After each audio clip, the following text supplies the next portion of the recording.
बच्चों नमस्कार। आज मैं आपको काव्य संकलन कक्षा 10 का पहला पाठ सूरदास जी द्वारा रचित पद पढ़ाने जा रही हूँ। चरण कमल बंदौ हरि राई, जाकी कृपा पंगु गिरि लंघे, अंधे को सब कुछ दर्शाई। बहरो सुने गूंग पुन बोले, रंक चले सिर छत्र धराई। सूरदास स्वामी करुणामय, बार बार बंदौ हरि तेहि पाई। इसमें सूरदास जी सगुण भक्ति धारा के श्रेष्ठ कवि थे और भगवान कृष्ण के अनन्य भक्त थे। भगवान कृष्ण की भक्ति करते हुए ये ईश्वर से प्रार्थना कर रहे हैं कि हे प्रभु, मैं आपके कमल रूपी चरणों की वंदना करता हूँ, जिसकी कृपा से पंगु माने अपंग विकलांग व्यक्ति भी पर्वत को लांघ जाता है। अंधे को सब कुछ दर्शाई और अंधे को सब कुछ दिखाई देने लगता है। बहरा सुनने लगता है और गूंगा पुनः बोलने लगता है। रंक चले सिर छत्र धराई, और रंक भिखारियों के शीश पर भी अचानक छत्र रख जाता है, अर्थात रंक भी क्षण भर में राजा बन जाता है। सूरदास जी कहते हैं, हे करुणा निधान, हे प्रभु श्री कृष्ण, मैं आपकी चरणों की बार बार वंदना करता हूँ। इसमें भक्ति रस है, पद छंद और ब्रज भाषा का प्रयोग किया गया है।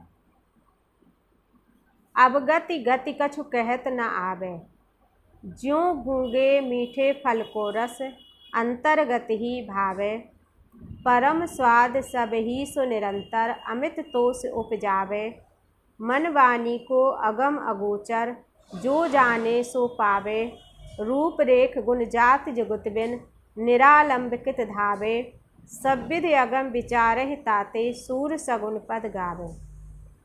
इसमें सूरदास जी कहते हैं कि मैं तो निराकार भक्ति को छोड़ करके, निर्गुण भक्ति धारा को छोड़ करके सगुण मार्ग को ही अपनाना चाहता हूँ, क्योंकि अवगति गति कछु कहत न आवे। अवगति जिसकी कोई गति ही नहीं है, अर्थात निराकार ब्रह्म के बारे में कुछ कहा नहीं जा सकता है। उनकी गति तो कुछ समझ में ही नहीं आती है।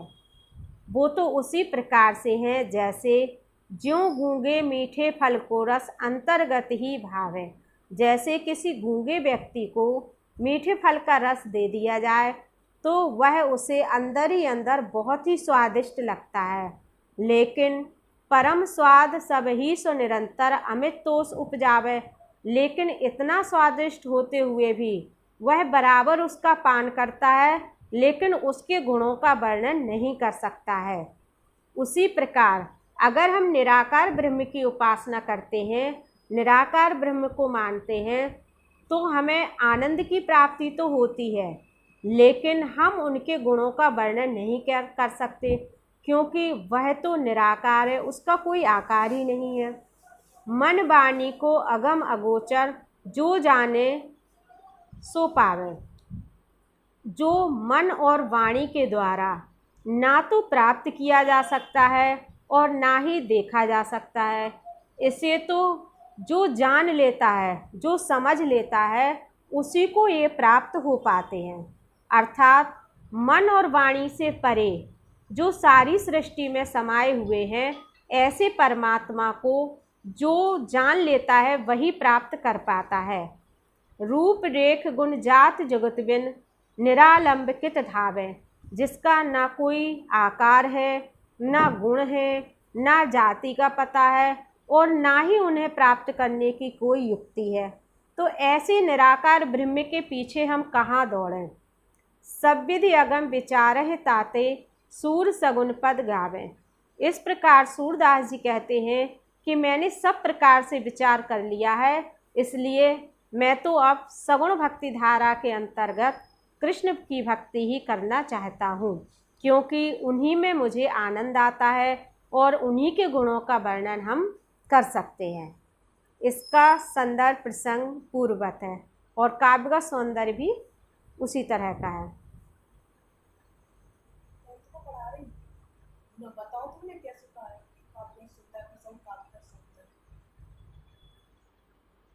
किलकत कान घुटुरवन आवत, मणिमय कनक नंद के आंगन, बिंब पकड़वे धावत। इसमें वात्सल्य रस का वर्णन हुआ है।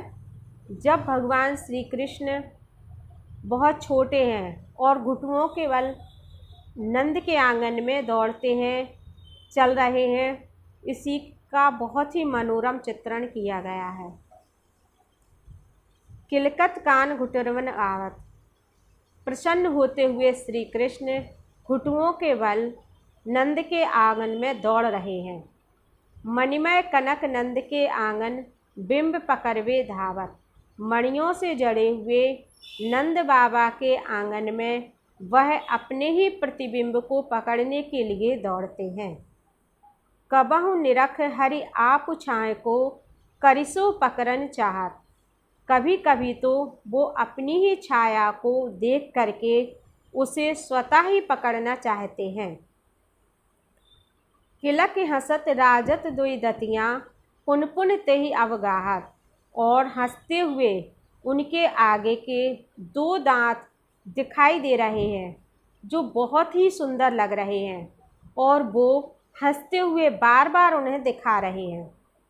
कनक भूमि पर करपग छाया यह उपमा एक राजत। स्वर्ण से रचित भूमि पर जब उनके हाथ पैरों की छाया पड़ रही है, हाथ पैरों का प्रतिबिंब पड़ रहा है, तो उसकी उपमा नहीं दी जा सकती है। वह बहुत ही सुंदर प्रतीत हो रहा है। कर कर प्रतिपद प्रतिमन वसुधा, कमल बैठकी साजति। बाल दशा सुख निरख यशोदा, पुन पुन नंद बुलावत। ऐसा लग रहा है कि पृथ्वी प्रत्येक मणि को कमल के समान खिला करके उन श्री कृष्ण को बैठने के लिए आसन दे रही हो। और बाल दशा सुख निरख यशोदा, यशोदा जी जब बाल दशा देखती हैं, जब श्री कृष्ण को देखती हैं तो बहुत ही प्रसन्न होती हैं और बार बार उन्हें ऐसा लगता है कि यह दृश्य तो नंद बाबा को भी दिखाना चाहिए और वह उन्हें दिखाने के लिए नंद बाबा को बार बार बुलाती हैं। अचरा तरले ढाक सूर के, प्रभु को दूध प्यावते। और फिर कहीं भगवान श्री कृष्ण को नज़र न लग जाए इसलिए वह उन्हें अपने आंचल से ढक करके दूध पिलाने लगती हैं।